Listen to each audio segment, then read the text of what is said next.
Hey, what's going on, you guys? Welcome to another episode of Beckoning Brilliance. I'm your host, Becca, and my guest for this episode is Miss Chandanni.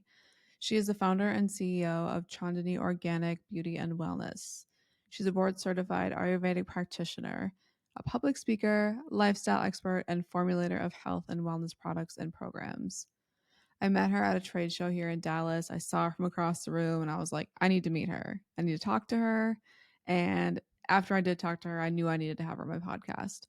She's got a very infectious spirit and she was gracious enough to sit down with me and talk about her journey into the wellness world, why we should all be incorporating Ayurvedic practices into our life, and I just picked her brain about every little interesting thing I saw on her Instagram. So I'm really excited for you guys to listen to her speak. She's very captivating.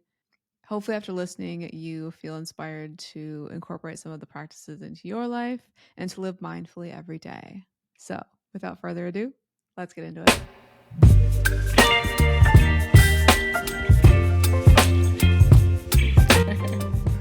All right, Miss Chandani, how are you? Hi. Thank you, Hi. Becca, so much for having me on today. Oh my gosh, thank you for being my guest. Seeing as how I have a background in skincare and the beauty industry, can you just tell me what the importance of using organic products on your skin are? And also, how does Ayurvedic practices, how does that tie into skincare? Well, thank you. Yes. So, skincare is just one small part of the universe that is the science of Ayurveda, which is the natural healing science of India.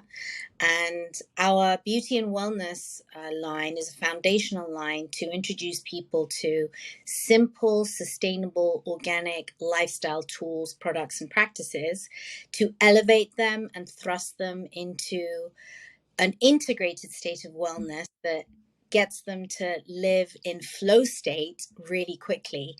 And the importance of being connected to ethical, sustainable organic ingredients and products is that there's an inherent relationship from an atomic cellular level to a macrocosmic level as far as who we are as people and how we function as an organism. So, not that derived chemicals are necessarily bad, because there are lots of incredible skincare ingredients that actually have been harvested and innovated by incredible scientists throughout the years that are making leaps as far as peptides and all kinds of Mm-hmm. stem cells and things that aren't necessarily from the earth directly, but the algorithm, the formulations of everything that is sustainable and within the earth is as essential and as important as utilizing derived chemicals that are also just as potent and powerful. So it's not necessarily that using organic ingredients is more important than chemically derived ingredients. It's how do we find an ecosystem that complements and empowers us to optimize our beauty standards and our wellness practices utilizing both. Amazing. I've been obviously like deep diving on your Instagram and listening to the podcast episodes that you've done. Your journey is quite interesting. I know that you were born in London and then you came out to the US when you were 18. What exactly kicked off your wellness journey? I know that you said you had a dark night of the soul kind of event happen in your early 20s, but what was your aha moment that ultimately led you on your journey? So I think that the magic of human beings is that we're all so different and we have so many different paths and backgrounds and destinies, but I feel that we all face similar challenges as far as growing up and developing into full-fledged human beings. And I think for me, growing up in London, I was born in London, I grew up in London. I still consider London my home. I'm a Londoner, even though I've lived in America for many years. I think that during the time when I was growing up, my parents were from Iran, so my parents were refugees. And even though my dad was raised in Wales, and he met my mom and brought her to England, one summer, and like they had me. They could never really go back to Iran. My grandfather was a diplomat. He lived in France. And so I kind of had this very convoluted, sort of complicated background growing up in London as this sort of child of people that were from Europe but not really rooted in Europe, and then coming from sort of this exiled place, growing up with that, and then always feeling like I was an English girl, but I don't look English, I might sound English, but being recognized as somebody from somewhere else, even though I felt like I was from London. That was sort of like the beginning of a disenfranchisement of my own identity, and I think that's kind of when it started, was when I was around 8. And I distinctly remember this one time playing in the garden with my friends, and somebody opened their window and they were like, be quiet, go back to your country. And I was like, it was the first time I was like, well, this is my country. It was the Yeah. first time I'd noticed something like, am I different than my Mm-hmm. friends? Like, even though it seems like a insignificant thing that kind of happened a long, long time ago, I think moments like that in our lives create these mental dispositions that thrust us into developing certain ways. And it's Yeah. regardless of good or bad. It's just, the lifestyle of any person is a series of events that formulate circumstances that push you to be a certain way. And so I Mm-hmm. think growing up kind of with this diverse, very sort of unique background, growing up in London, and London is kind of like growing up in New York. You've got to be quite savvy.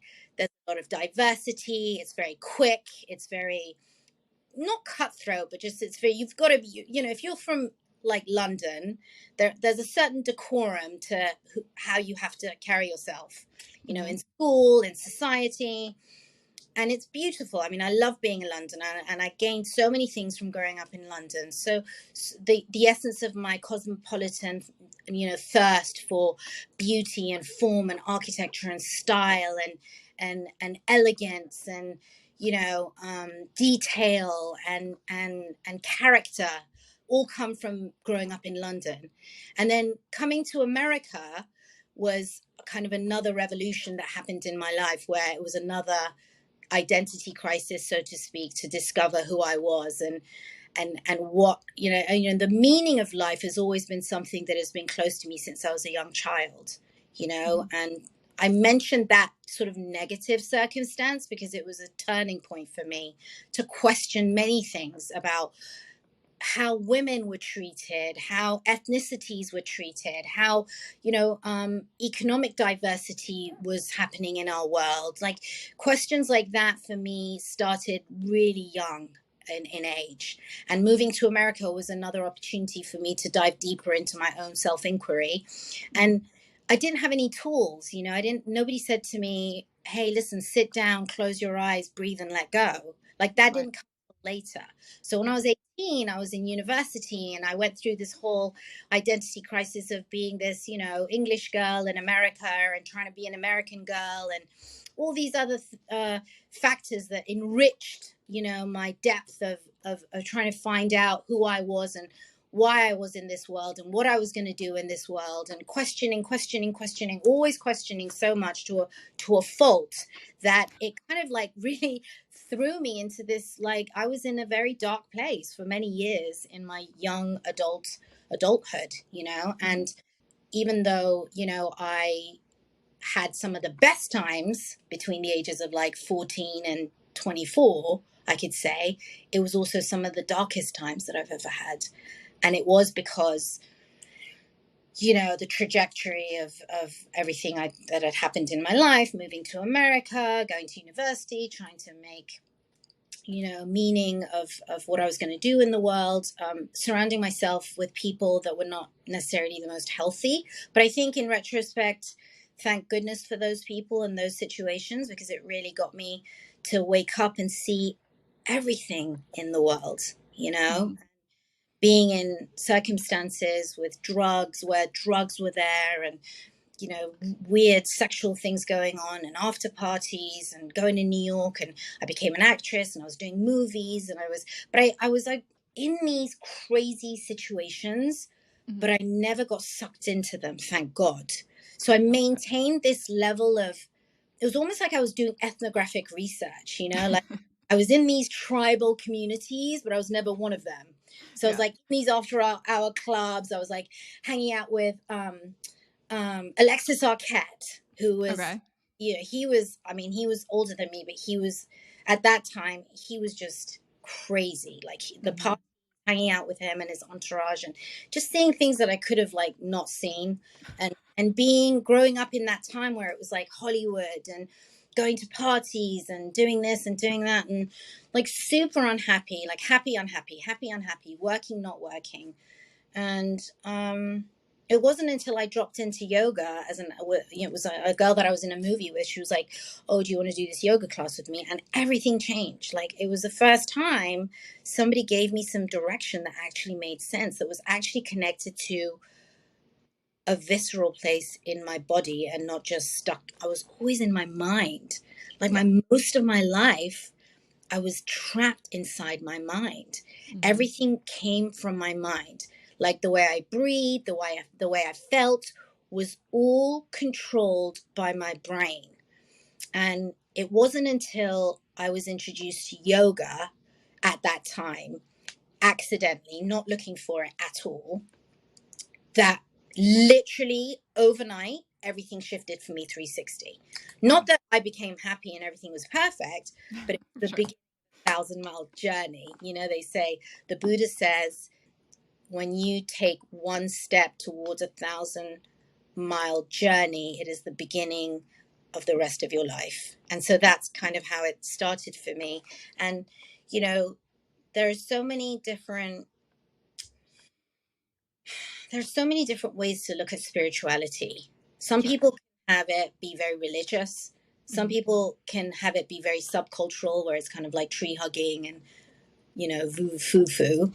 And then you can look at something scientific that's actually very practical, and that has to do with maturity and becoming self-aware. Yeah. So the history of my spiritual practice always was intriguing to me. Not that I didn't go and follow gurus for a while, because I did that. I did all that stuff. I was like huge. We owned yoga studios. I was in India. Like lots of, that's a whole different podcast. We could do a whole set. But I was always really attracted to the science and the intellectual existential experience of feeling good and becoming more myself. Like that was always what really kept me moving down the path of spirituality and yoga and meditation, and then Ayurveda, which kind of was, I found Ayurveda and it was like I didn't have any other questions. I was like, I'm on a path of lifelong learning, but there's Yeah. nowhere, because the science of life is an integrated state of wellness. You're unique. You're different to every single person. Understanding who you are as a rhythm, as a constitution, as a human being in relationship to your environment is invaluable. And you will be on this practice, this daily practice of self-discovery for the rest of your life. And it will continually bring more grace, more abundance, more radiance, and more fulfillment for you. And the understanding of this, the imbibing of this, the practice of this gave birth to everything that is going on with Chandanni Organics and the speaking at conferences Yeah. and everything that I embody and share with the world today. Oh my God. Amen. And that's interesting because I know I've heard you talk in other podcasts about like wanting to fit in so much. So it's interesting that you're drawn to something that really celebrates your uniqueness. What does your daily routine look like, seeing as how it's a daily journey of finding yourself and learning more about yourself? So, one of the most liberating things about cultivating a daily practice Mhm. is that it's not stagnant, Yeah. is that it change, like true autonomy Mhm. and true sovereignty comes from when you can be swaying like a reed in the wind. So you have deep roots that have ground you into fundamentals of understanding the laws that govern the nature, Mm-hmm. the rhythms of who you are and how you operate, understanding your self nature, and then being able to be open enough and flexible enough to be able to shift and change and maneuver so you Yeah. can keep falling into this like ease. So whenever there's, a challenge that comes up, you have to modify and you Mm-hmm. have to redesign and reevaluate your daily routine, Sure. your daily perspective. So for Yeah. me right now, one of the reasons I decided to create a foundational, actionable lifestyle brand Mm-hmm. was to give people that launching pad. Because if you don't have the foundation of the house, you can't build the rest of it. So there are certain things that you need to do foundationally that once you do that, then you can move into that being able to modify and shift and change Mm-hmm. according to the seasons of your life, the seasons of nature, circumstances, imbalances, and so on and so forth. So, foundationally, what's really important is daily superfood blends. Like, I'm a Mm-hmm. firm believer of superfoods because I think they have a very high nutritional quotient of ground up shrubs, seeds, herbs that are in their, in their as close to their natural chemical state as possible, and they're ground up, and you take these because of the degradation of our soil, of our environment. It's really important to supplement with high nutritional quotient ingredients. So superfoods are really easy to incorporate into your diet. So I definitely have a superfood blend drink every single day, and it doesn't have to be a big deal for me. I just make sure that I have it before I go out the house. So it's like Mm-hmm. an 8 ounce cup, and I personally, I use usually, I mean, you can make it a smoothie, and I'll do that maybe on the weekends or if I want to skip a meal, but my go-to is water, a couple of pineapples, a handful of berries, 1 tablespoon of aloe vera juice, and 1 tablespoon of our superfood blend, either the women's blend or our superfood blend, or any superfood you want to take. But I really encourage people to incorporate superfoods in their daily practice. I also think that being hydrated is so important, and it's underestimated how important it is to be hydrated, and not Mm-hmm. just with water but with the right amount of minerals. A lot of people are Yes. mineral deficient. Mm-hmm. I personally am very deliberate in eating seasonally and eating, good whole foods wherever and whenever I can, and listening to my body. So I don't take, well, right now I don't take a mineral supplement, but I could. I mean, maybe in the winter I'll need a mineral supplement, or, maybe next spring I'll need a mineral supplement. But as of right now, I don't. But I Mm-hmm. think minerals are really important. Water is really important, and sipping water. I always educate people that you can't chug water. You can't say, oh, well, I had 2 liters of water today. I drank it 20 minutes ago. You can't do that. You can't just chug 2 liters of water or even a liter of water and be like, I'm done with my drinking water for today. You got Why to not? literally be sipping water all day long, every single day. Why do you have to sip? I'm kind of a chugger. So what's the importance of sipping versus chugging? So So chugging, it'll Mm-hmm. go straight through you and you'll just go to the bathroom. It Mm-hmm. won't penetrate and hydrate you on a Mm-hmm. cellular level as optimally as if you sip it all day long. And it's just the water is it's like putting water into the soil and having the Mm-hmm. water just come out. But it's different with human beings. You're Sure. peeing it out, right? So Yeah. you have to make sure that the chemical factory of your body is utilizing the water, the hydration Mm-hmm. optimally by allowing it to have this like ongoing sort of cycle of fluids all day long, especially in the summer. In the winter, Yeah. you could modify and, drink a little bit less. Although for me, like 2 liters seems to be, for me, everyone's different. You have to monitor what your body needs when it needs it. So water, lemon water in the morning, I think is amazing. Sometimes I'll skip it. Whenever I can, I do. I think it gets the elimination system going. It's really important to eliminate at least once a day, if not more. Mm-hmm. And you wouldn't believe the amount of people that don't eliminate properly every day. I know. I hear stories and I'm like, you haven't gone in 3 days? I would be so I crabby. It's very unhealthy. Like it's a wreck waiting to happen. And then Indeed. and then, listening to your body and being really intelligent about what you're putting in your body and why you're doing it. And it's not about being a fundamentalist, like I'm only going to eat fruits and vegetables and I'm never going to eat sugar and I'm never going to eat unhealthy food and I'm never having french fries. I don't buy that kind of. I think that in Ayurveda we talk about the six tastes of life and Mhm. food: bitter, sour, salty, astringent, pungent, and sweet. And you have to have all six tastes. Otherwise, like you take sugar away, you're going to be such a bitter old cow. And you need some sweetness, you need some bitter, you need some sour, you need some astringent, you need all these different flavors. They're here on earth for a reason. And Yeah. so not only do they help you from a health perspective, but they help you from a psycho-emotional place too. Like you Mhm. need a little sweetness. And who doesn't want to get up sometimes and go dancing till 4 in the morning and go to like a 24-hour diner and have french fries dipped with ranch sauce? Like, not to say that you and me do that, but maybe somebody really loves doing that. And that, Yeah. why should they not do that if they're radiant and they're happy and they're whole and they know who they are and they're living a beautifully joyful, abundant life? Like, why should we condemn that?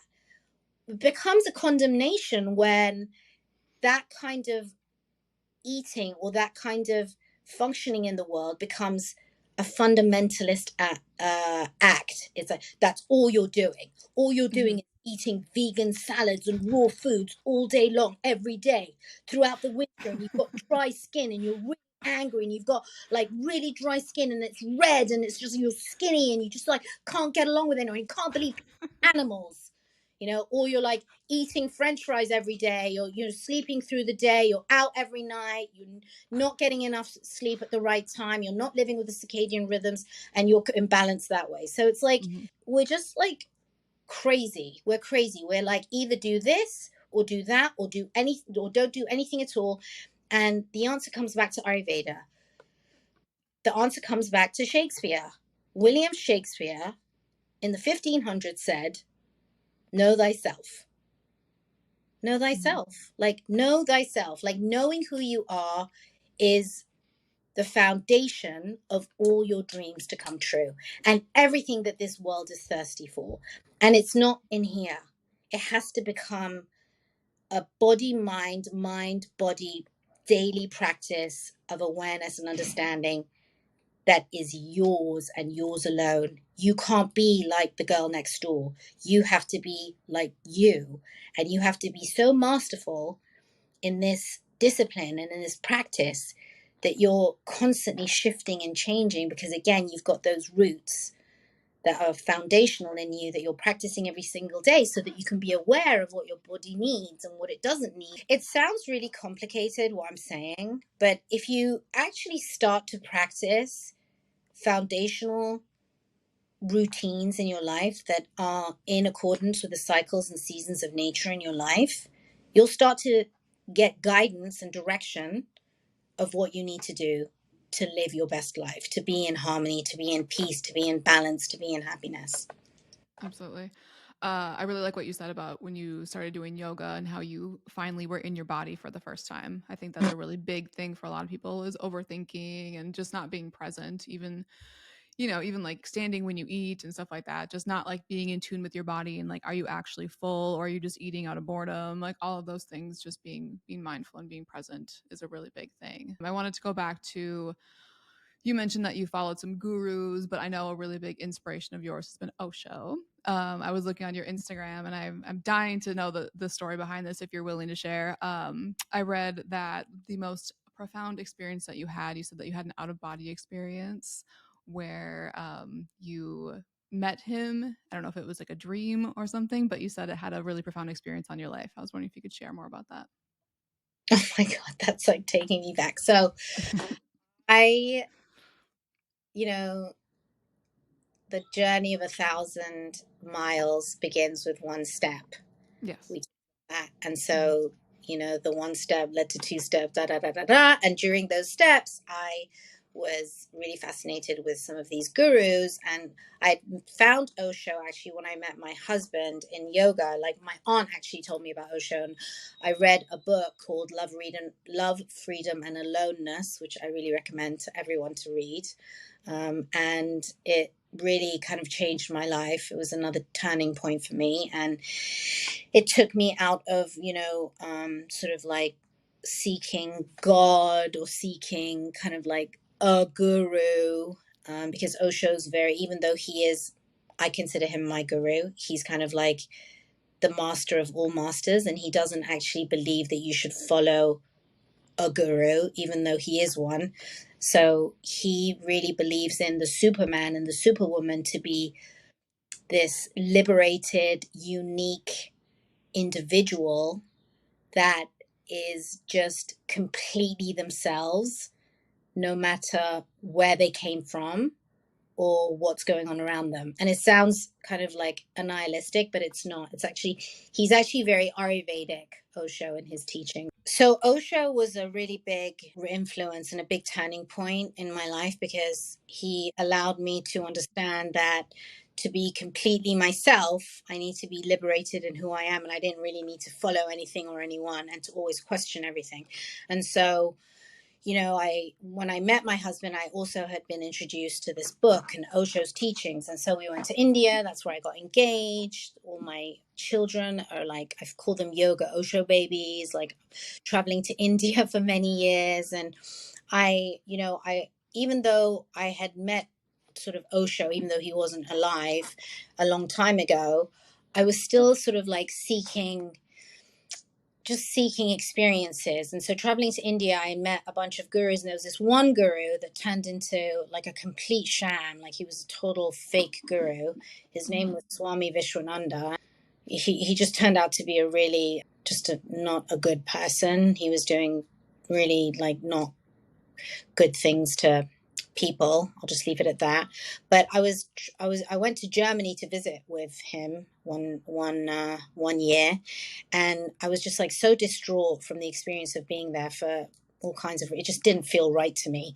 And I was on the airplane, and I fell asleep on the airplane, and I'd never had an experience with Osho before, because again, I only knew him from his teachings. I never met him in person. So my relationship with Osho as like a teacher was very pure, because I didn't have a personal relationship with him. It was more the teachings. And so I fell asleep, and I still remember it like vividly. All of a sudden I was at this party. It was this really amazing party with amazing music. And there was this train roller coaster ride inside this party, where this really cool music was happening. And I was sitting down on this ride, and all of a sudden Osho was there. And he looked at me, and he said, "This is so fun, isn't it?" And with his like big cheeks, he's got these like big cheeks and his long beard. And I was like, "Yeah, this is so fun." And he put his hand on my arm, and as the train started to move in this house, I got this like surge of energy that ran through my body, like from my toes to my head. And it was like this wave of electricity in my body. And I woke up, and I was on the airplane. And it was like, and in India, they call when a master touches your forehead or touches you, there's this thing called a Shakti pod, that they transmit some kind of an energy to you. And it can sometimes feel like a pulse of energy, but I felt that. And it was almost like, for me, it was like, you don't need to go chasing gurus. You don't need to go looking for this experience. Like, you have everything you need inside of you. You're already connected to the pulse of the universe. Like, what do you need more than that kind of, initiation to let you live your best life? And so from that moment on with Osho, that experience that I had, that's very personal to me, and it's almost like symbolic, because it's like, you can't prove that it's right or real, or it was a dream, or it was a hallucination. Like, it doesn't even matter. But what I got from that dream, the understanding that it imparted to me as a woman, as a human being at that time, was a great, great gift. because from that moment on, I felt so much more empowered. And again, then you go through stages of, it's not just like feeling bad because people treat you badly, or feeling less than because somebody is more powerful than you go through life like a muscle, learning how to become more empowered and more compassionate and more evolved through your experiences. So even from that time on, even till now, like, you're constantly fine tuning and refining. Like, I always say that, like, the goal of life is self mastery. Like, what else do you want more than that kind of a goal? Like, imagine if each of us, all we cared about was to become more and more masterful in who we are. Like, I think the planet would just move towards such a beautiful, chorus together. If all of us really just wanted to become the embodiment of the best that we could be, and the best that we could be is not at the expense of anybody else's happiness, integrated wellness, self mastery, knowing who you are, practicing these things every single day in relationship to the science and the laws of the earth and the universe. You never have another boring day in your life. This is true. I mean, that's why we came here, right? Is to learn and become the best version of ourselves. So I need to talk to you about India. I know you talk about it a lot. You have your scholarship fund where you bring underprivileged youth over to India to have these amazing experiences. I've never been, but as I was looking at your Instagram, you describe it many ways, but one thing that stuck out to me was that is the ultimate magnifying glass. What have you seen about yourself and your travels to India that you don't believe you could have seen elsewhere? India is that, how people go to this Burning Man. Yeah. Have you been? No, I haven't. Oh, okay. Well, it's like, how people go to Burning Man and it's like the ultimate free, like, Yeah. like, India is the ultimate Burning Man. Like, you go to India and you just like, it's like a mirror comes right in front of your face, because it's, in England, they say India is where heaven meets hell. And it's true. It's like the crossroads of where heaven meets hell. So you're at this axis Mm-hmm. of incredible, like the lotus paradise of the existence of human beings and the earth, and then the depths of hell because of the poverty Yeah. and the, just, it's just so crazy there. Like, but it's such a mystical place that you can't but help become just the most raw version of yourself, and you can't hide it. It just, like, everything surfaces. Like, I remember we would take people on the first time I went to India. I went on like a 17-hour train ride through India, and it was Mm. just, I'd never seen, I mean, I thought I was pretty well traveled, but I was crying seeing all these poor kids, and I was just like, Yeah. and then I had to be like, like, acceptance is a very powerful tool. Acceptance allows us to create solutions to make the world a better place. Right. If you don't accept things, you're constantly fighting things that makes you weaker. But when you accept the world for what it is, and see it for what it is, and see yourself for who you are, then you're in a really powerful place to create, and invent solutions and systems that can, counteract what needs to be dealt with. So it was really a good experience, like going to India and we would take people on retreats there, and, people would come, they'd be like, I'm a lawyer, I'm not sleeping here. There's no, people were just like, all the things you think that you are will be proven that you are not in India. And all the things that you think you are not will be proven that you actually are in India. So it's like the ultimate detox. Interesting. Yeah, I've heard mixed things about India. I think kind of to your point, people have a really hard time seeing all the poverty. I think that's kind of the general like overall consensus is that it's a really hard place to go to. So the heaven and hell comparison seems pretty accurate. And it's dirty, Yeah. but it's my favorite place on earth. I've And gathered that. don't get me wrong, I'm a complete snob. I love Paris. I love Italy. Like, I'm a London girl. I love Hmm. luxury. but I love India. I love Yeah. going to villages, sitting with the village women, eating rotis and their curry and their foods, and they share everything that they have. There's a warmth. I feel so safe in India, even though Hmm. you hear stories, I mean, things happen everywhere, but it's, people would take their shirt off of their back to make you feel better, to help you. It's really an incredibly giving place. And it's just a feast for the eyes, from yellows to greens to purples to blues. You've got these, women are so, even though, women need to be liberated more, in India and places in the East, there's a certain femininity that they carry that's just so, just sensual. You've got these like women, these, beggar women in India that are carrying, bricks on their forehead, and they've got the sari on them, and they've got their bangles on, earrings, and their hair's in a bun, and it's dark and long, and they're just so feminine, and I just I love going to India to remember who we are and let go of who we are not. Like, it's a great place to do that.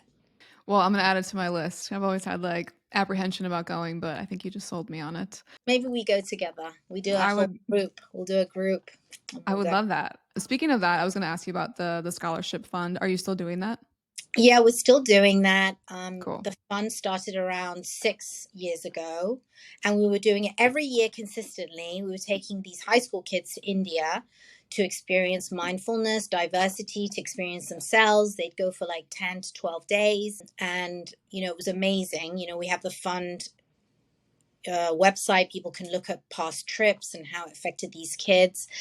But since COVID, we had to, our last trip was right before COVID hit. Like, we came back in March and it was lockdown, like literally the next day. It was crazy. So we haven't done a trip yet, but I'm hoping next year we'll have a new bunch of kids and we'll go again. That's awesome. I love that you do that. It's got to be so satisfying. And I mean, I'm just assuming here, but I feel like whenever you do that and you see the change in those kids, that's got to be like, this is my life's purpose. This is my mission. This is what I'm here to do. Exactly. Like, imagine, like, because the reason why we started it was because we were like, me, my husband and I was like, imagine if we had all these experiences when we were in high school, like when we were 14.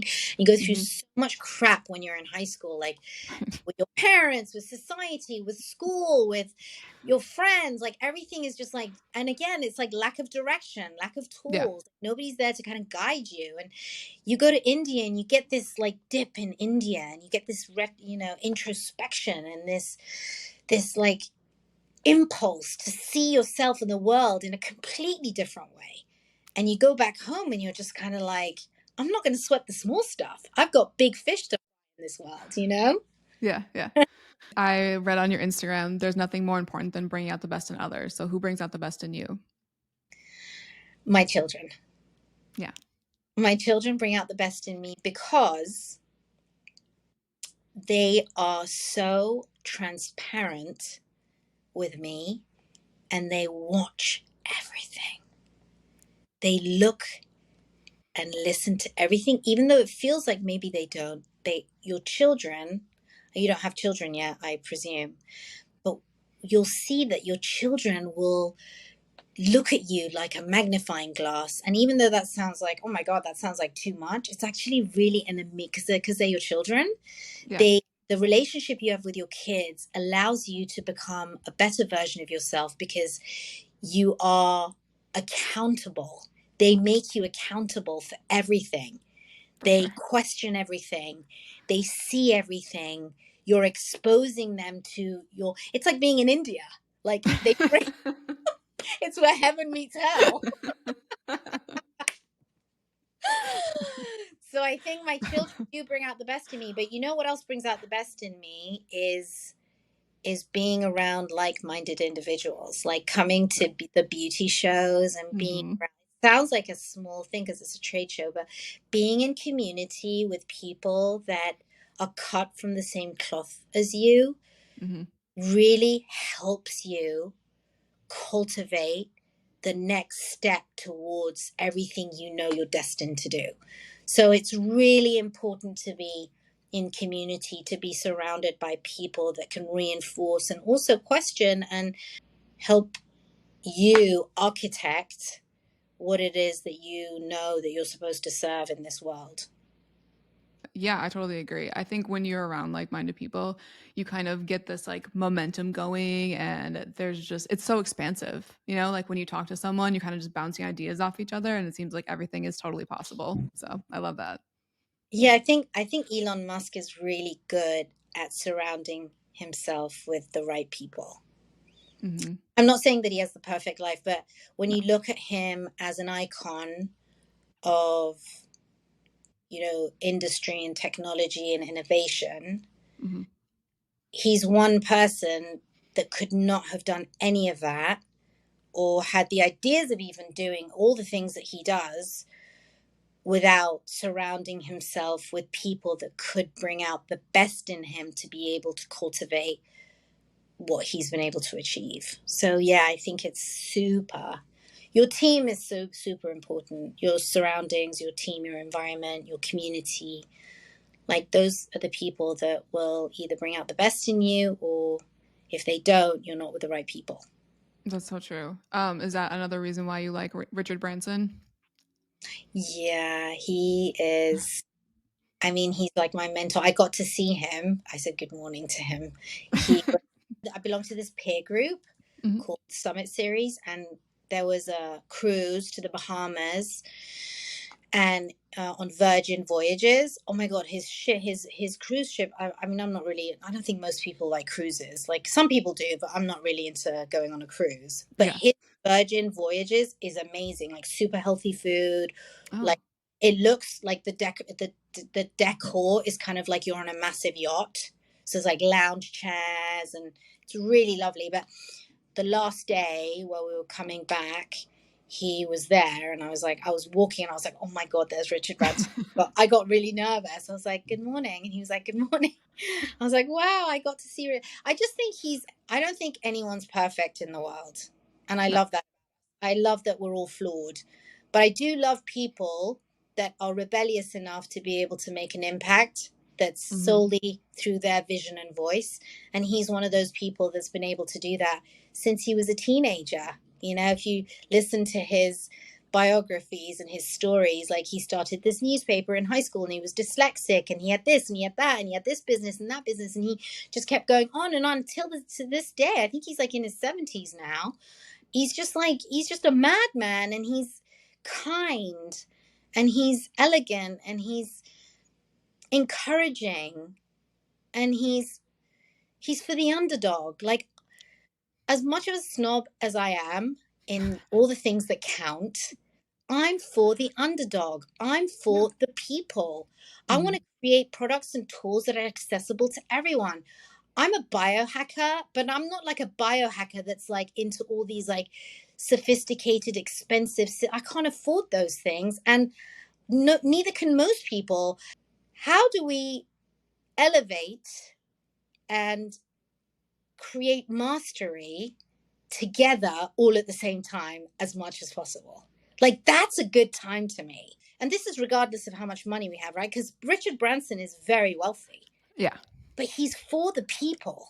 Right. As much money as he has, he wants everyone to succeed, and he wants everyone to push the boundaries of what it means to be humans innovating the world that we live in every Yeah. category. And Yeah. so that's why I love and respect him. I think for me, he's like the ultimate entrepreneur, and I look up to him and I admire him so much. Yeah, I mean, I think even just looking at the trajectory of your career, it seems like you are very innovative, and it seems like you're very confident in everything that you do. I'm assuming everything that you do is very guided and you just feel intuitively that it's the correct thing that you should be doing. But do you ever deal with imposter syndrome? I may be confident, but running a business is nerve wracking and a nightmare. And, most of the things that you have to do in order to be a successful business are things that nobody wants to do, and you have to do them. So there's nothing glamorous about, being in industry, being a person that's trying to create anything in the world, whether you're an influencer or a CEO or esthetician, salon owner, whatever it is that you do, it takes a lot of blood, sweat, and tears. And there are times where I just want to give up, but then there's nowhere to go. So I'm back at it again. I'm laughing because I can relate. I've had all these emotions before. You're so right. So I know that you have a fall liver cleanse coming up. I know you do. You do it 3 times a year, correct? Yeah, so we have an amazing liver. That's the central part of Chanti Organics is that we have this foundational liver detox program that again is like a foundation of a building. So when you scrub the liver clean as the seasons turn, especially, you allow an alkalinity of the blood by removing acidity, refraining from certain habits and vices, and you reset from a physiological level to a psycho-emotional level everything in the body, just like you do when you reset your phone or restart your computer. It's an amazing 14-day program, and we do it all together. The full equinox happens September 22nd, so that's when sort of I do it, and we invite everyone to come and do it together, and it's really fun. Even though people do the liver cleanse all year long, it's just a great time for community to come together and practice this detox together, no matter where they are. So where can people sign up for that? So yeah, you just go to our website. You can go to chandannidetox.com and get more information, or you can just go to our website chandanni.com and just go under detox, and all the information will be there. Perfect. I know that you've mentioned a big part of Ayurveda is embracing the seasons and eating for the seasons. So seeing as how fall is the next one that's coming up, what do you look forward to in the fall? I love the fall. I love all the root vegetables that come. I love the inner reflection that comes with it, the slowing down, not having to sort of be out and about so energetic, becoming more reclusive and incubated so that you can start to, plant new seeds that will hopefully start to bloom in the spring. I love all the seasons. Every season I'm like, this is my favorite season. Like the beach the other day, and I was like, summer's my favorite season. I was with my son and his friend, and they were boogie boarding, and it was so fun. And my son was like, "You say that every season. I thought spring was my favorite season." I'm like, "Spring is my favorite season. That's when all the baby sheep come, and the flowers, and the daffodils." Oh, I thought the autumn was your favorite. Yes, the autumn is my favorite. All the trees and the root vegetables and the stews and cozy socks and sitting at home and my armchair. So like every season is so beautiful, isn't it? It is, especially I came from Minnesota, so winter I could do without winter personally. Oh, come on. A minute, have you lived through Minnesota winter No, though? It's I, I, brutal. I I shouldn't say that because I've not lived. Yeah, I've heard Chicago's bad too. Like, Oh yeah, Chicago is really bad, especially with all the wind and everything. Okay, I have some more like random questions for you. Another thing that I saw on your Instagram that kind of surprised me was how much you embrace AI. I think a lot of people are really yeah. scared. Yeah, I think a lot of people are really scared of AI, especially kind of in the spiritual community. So what do you like about AI? I like anything that pushes the frontier of human beings forward. I love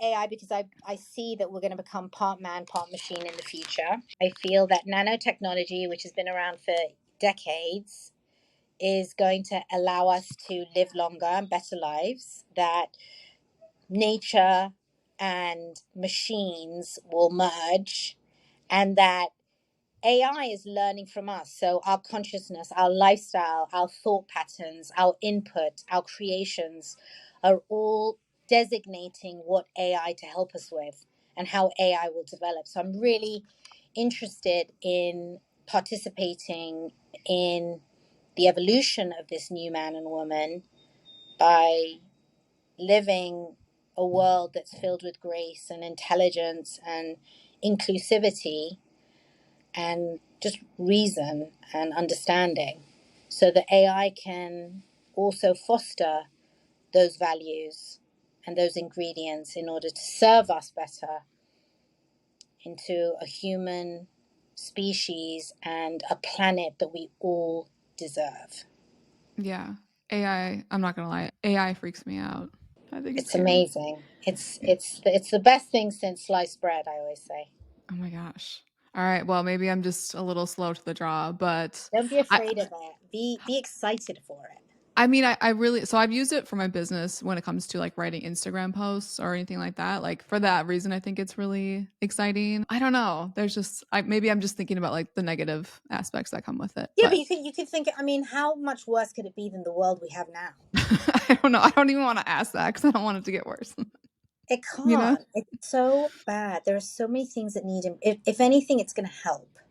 Oh my God. I If hope not, you're right. if not, it already has. It's going to make so many advancements and all this bullshit work that people do. It's demoralizing. There's so many jobs that people should not be doing in this world, like picking, berries and all the rest of it. Even service industry jobs, like human beings are creators. Like we're creators. We can go and design the world to be amazing. We're innovators. We're inherently innovators and creators and visionaries. That's who all of us are. Some of Yeah. us in certain regards and some of us in other regards. But there are certain jobs that a machine can do a lot better, and it's really not deserving of a human being to have to do. It limits your life where you could be doing so many more fulfilling valuable things. The school system's going to change. It's so archaic the way we teach our kids. Right. Like everything's going to change. It's going to help.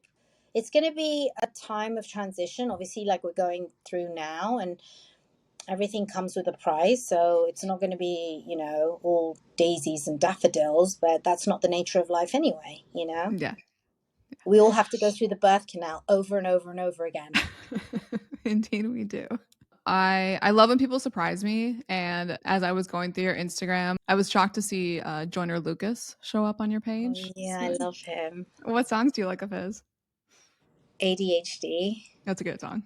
And there's another one called Paradise, I think, that I like that whole album. I love that whole album. It's on repeat. I would really love to be able to, like, he's one rapper that I would really love to have do my liver detox. Hey, put it out there in the universe. Joyner, if you're watching, if you're listening. I just think he has something, so he's like a real individual. He has something to Mhm. say and something that's very significant and valuable. And he has a lot of style and he has a lot of heart and he's very brave. Mhm. And he's making himself heard, and I respect that. Have you ever watched he does these freestyles where he will rap backwards? Oh, I And know, he's crazy. it's insane. I'm like, how does your brain work like this? And I love that He's like a savant of some kind, like who can do yeah, that? That's like, definitely not me.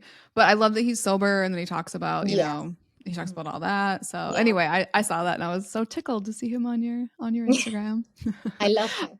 Yeah. I also love like Sofiane Palmer is another French pianist that I discovered recently, and I love him because he's a French pianist and he's known in Paris because he's breaking through the classist, structure around classical music and bringing classical music to different classes of society.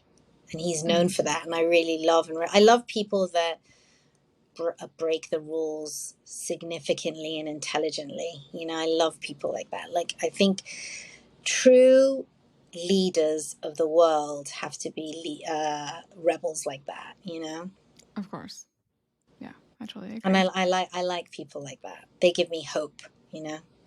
Well, I would definitely say that you fall into that category. So, Oh, um that's so kind. it's true. So my final question for you before we wrap everything up, what are you currently manifesting? What I would really love is for Chandanni Organics to become a global brand. Like that's all I think about. And Mhm. the reason why I want Chandanni Organics to become a global brand is because it's a vehicle to be able to universalize and promote the message of Ayurveda to as many people as possible. So if you give people the right tools, they'll be moved to act. So instead of like talking people to death, if you can just give them the right tools that are simple and actionable, they'll be able to take care of the rest. And not that I have the solution for every single human being, but I have a solution that's really important that works. So if I can continue to make the understanding of Ayurveda and these foundations as accessible and as available to as many people as possible, then I feel that I've done my job in this world. Now, that doesn't mean that, because I don't know if that's going to happen, but if I have anything to do with it, it will. Well, I think that you really make Ayurveda seem approachable. I think sometimes people can be a little intimidated by everything, but you're so down to earth. And even the fact that you say, I'm not saying that I have the answer for everyone. I feel like most people are like, this is what you have to do. I am Yeah. the only, like this is the cure. This is the only way to do it. So Mhm. I love that you're just like, hey, this is the best thing that I know how to do. I'm not saying it's necessarily going to work for you, but it works for a lot of people. And Yeah, here it is. So I think people exactly. really yeah, people I think people really respect that kind of honesty and transparency, especially when it comes to the wellness industry for sure. Oh, tell me about it. It takes a village, Yeah. to raise a humanity. So they all have their place. That's how I like look at the world. Like I've gotten to this place now where when you're younger, you're kind of more like, that's right, that's wrong, that's right, that's wrong. But Yeah. now that I'm older, like I feel like I don't really see it that way, but that's where that person is at, and I respect where they're at. Again, do what you do as long as it's not at the expense of somebody else. I'm cool. Right. If you're doing something at the expense of hurting someone or really taking something away from someone in order for your gain, then I'll object to it. Otherwise, if people have I love that people live different ways. Mhm. It would I be so think boring it's if we were all the same. Yeah, I think it's good. But we all have a birthright to be happy, healthy, and whole. Like Yeah, we all deserve that, all of us around the absolutely. world. And if we can have systems and products and ways to afford us to have access to those things, then we're off to a really good start to making this world a really, really beautiful place. Yeah.